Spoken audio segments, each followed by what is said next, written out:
Desligue o ruído e conecte-se aos factos. Temos 10 estadias num dos hotéis de luxo Alma Lusa na Comporta. 2 adultos, 2 noites. Assine hoje o Observador com até 58% de desconto e habilite-se a ganhar. Tudo em observador.pt. Do Miguel Videira.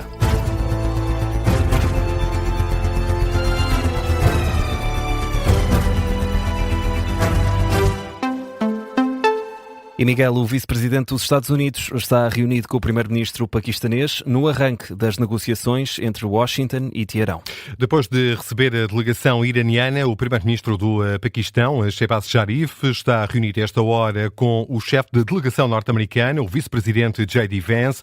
No final da primeira reunião do dia, que juntou o Irão e o Paquistão é mediador, não foram divulgadas quaisquer informações sobre o desfecho desse encontro. E do lado iraniano, Miguel, uma das exigências é que o cessar-fogo no Líbano seja incluído na negociação.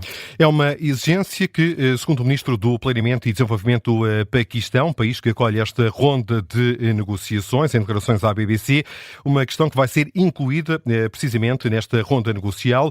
Hassan Iqbal afirma que não se pode permitir que parte da região do Médio Oriente esteja a sofrer, numa referência ao Líbano, enquanto se discute a paz na outra metade.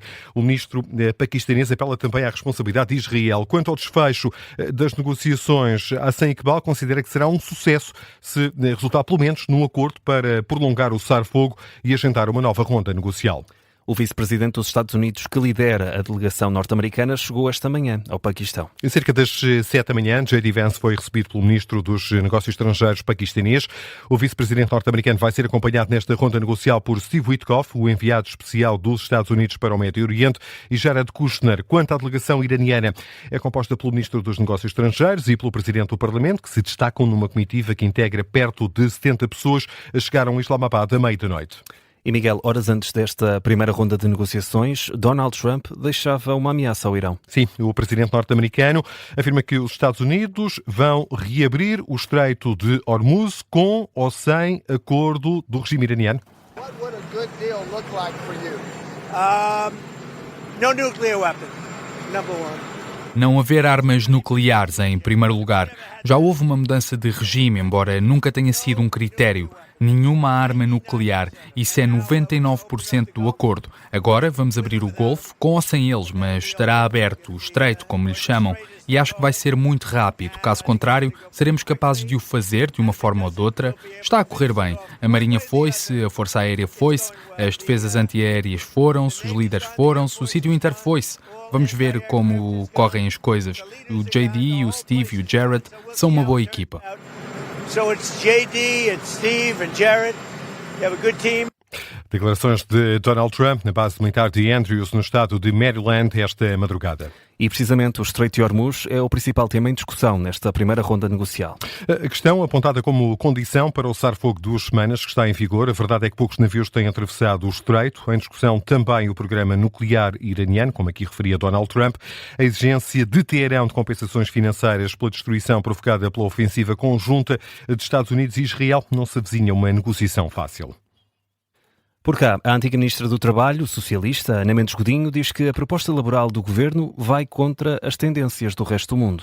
Não foi a resposta da UGT à mais recente versão das alterações ao Código do Trabalho, a versão apresentada pelo Executivo, ouvida no explicador das manhãs 360. A antiga ministra diz que não houve até agora uma verdadeira negociação com os parceiros sociais. Ana Mendes Godinho considera também que a reforma apresentada representa um erro estratégico. Esta proposta que não teve a capacidade de evoluir desde o seu momento inicial e que assenta muito nesta lógica de que a insegurança na relação de trabalho é aquela que gera o dinamismo e, nomeadamente, volta a colocar os jovens numa precariedade permanente só por serem jovens, está em contraciclo com tudo o que é tendência mundial. Neste momento, o que as empresas precisam é atrair e fixar talento. Essa é a grande discussão do mundo. Não é uma opinião partilhada por Pedro Mota Soares relativamente à oportunidade desta reforma laboral. O antigo Ministro do Trabalho, entre 2011 e 2015, no governo liderado por Pedro Passos Coelho, entende que este é o momento mais oportuno para reformar a legislação, pede uma lei mais flexível. Nós estamos a viver neste momento é um momento de termos um Código de Trabalho que se voltou a tornar muito inflexível. E convém que nós lembremos que a flexibilidade nas relações laborais é bom para todos. É bom para os agentes económicos, é bom para a economia, mas também é bom para os próprios trabalhadores. Porque se nós tivermos uma lei laboral muito inflexível, isso tem uma penalização do ponto de vista da produtividade do país. É isso que defende Pedro Mota Soares, tanto o antigo ministro como também a antiga titular da pasta, Ana Mendes Godinho, convidados do Explicador, saúdam a postura do Presidente da República, António José Seguro, que tem reiteradamente apelado à negociação entre todas as partes para que seja possível alcançar um acordo em sede de concertação social. E mais de 50 anos depois, o homem voltou a viajar nas proximidades da Lua. Missão concluída com sucesso. A Artemis 2 já está de regresso à Terra. Os 4 astronautas chegaram esta madrugada por volta da 1 da manhã, hora de Lisboa. A amarragem aconteceu no Oceano Pacífico, na costa de San Diego, na Califórnia. Depois de retirados da cápsula, os astronautas foram transportados de helicóptero até um navio para serem submetidos a exames médicos. Sucesso desta missão de 10 dias. É nosso convidado nesta edição do Meio-Dia, Ricardo Conde, o Presidente da Agência Espacial Portuguesa.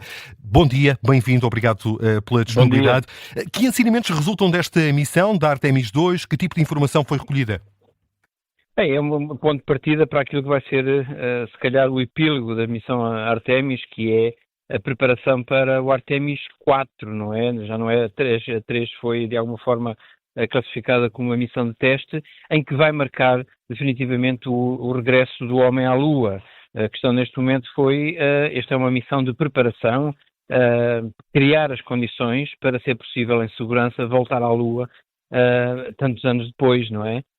Portanto, foi uma missão de teste, recolher informação, sistemas de recolha de comportamentos, de habitabilidade, de manobrabilidade, e o teste daquilo que é um dos veículos talvez mais complexos, que é o sistema Orion, não é? Em que tem, eu lembro sempre, que tem ali uma componente europeia muito forte, que é o European Service Module, e temos aqui também a Europa, nesta cooperação internacional com o programa Artemis, a marcar a sua presença a nível tecnológico também nesta grande epopeia, não é? Que é o regresso, a preparação também do regresso ao homem à Lua. Portanto, para quando esse regresso?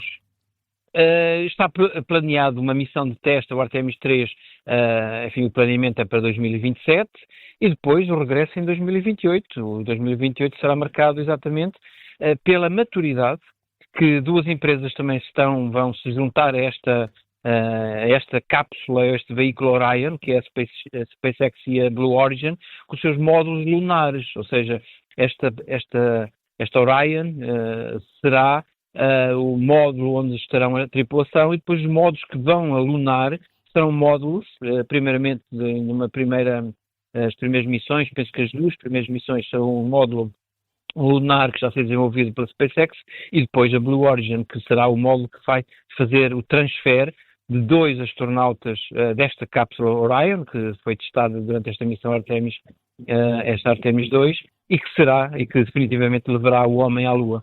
O planeta Marte ficou mais próximo? Olha, ele está sempre na mesma posição, diria orbital, não é? A questão aqui será o ponto de partida para nós termos uma permanência mais constante na Lua, mas também uma base de partida para outras aventuras. Marte é uma grande aventura. Claro que temos que pôr sempre o objetivo, temos que sonhar, mas ir a Marte é, de facto, estamos a falar de outra missão, estamos a falar de outra complexidade e num horizonte temporal ainda muito longínquo.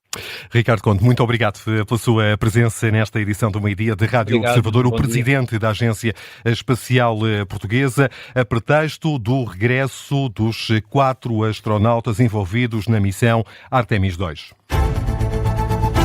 Meio-dia 9, já a seguir há 5 continentes, com o historiador Bruno Cardoso Reis. Antes, Miguel, há ainda outras notícias em destaque. O presidente ucraniano diz que vai respeitar o cessar-fogo com início previsto para hoje, mas avisa que está preparado para retaliar caso seja violada a trégua. Disso mesmo dá conta Volodymyr Zelensky numa publicação na rede social X. O cessar-fogo tem início previsto às 2 da tarde, hora de Lisboa, e deverá prolongar-se até ao final de domingo, isto a pretexto da Páscoa Ortodoxa. Londres vai suspender o projeto de devolução das Ilhas Cagos à Maurícia por falta de apoio do presidente norte-americano. Nos termos do acordo assinado no ano passado, o Reino Unido deveria devolver as ilhas, mas manter um contrato de arrendamento de 99 anos sobre a ilha principal, Diego Garcia, a fim de manter uma base militar anglo-americana nesta região estratégica. Donald Trump tinha inicialmente dado luz verde ao acordo. No entanto, em janeiro, o presidente norte-americano veio criticar de forma veemente este acordo, que classificou como uma grande estupidez de Londres. Edição do Meio-Dia com Miguel Vidara.